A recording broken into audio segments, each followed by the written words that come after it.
আমাদের প্রত্যেকের বাড়িতে স্পাইডার ঘুরে বেড়ায়, না স্পাইডারম্যান নয়, যে মাকড়সা ঘুরে বেড়ায়। সেই মাকড়সা কি করে? মাকড়সা জাল বুনে এবং তার ফলে তারা শিকারকে ধরে এবং সেভাবে তারা খেয়ে পরে বেঁচে থাকে, বলা যায় এটা তাদের বাড়ি।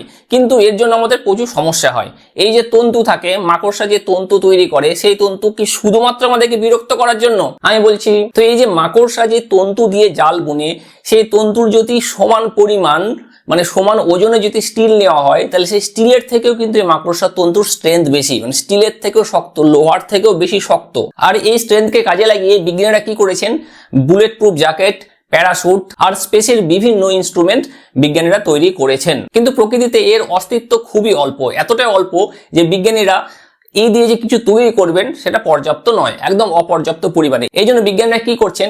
কৃত্রিমভাবে যাতে একে তৈরি করা যায় এই জন্য চেষ্টা করছেন। কিন্তু মাকড়সাকে তো আর বাড়িতে আমরা পুষতে পারি না, বা মাকড়সাকে আমরা যেরকম ভাবে ধরো হাঁস মুরগি প্রতিপালন করি এবং অনেক বেশি পরিমাণে উৎপন্ন করি, সেটা কিন্তু করা যায় না। এই জন্য বিজ্ঞানীরা কি করছেন?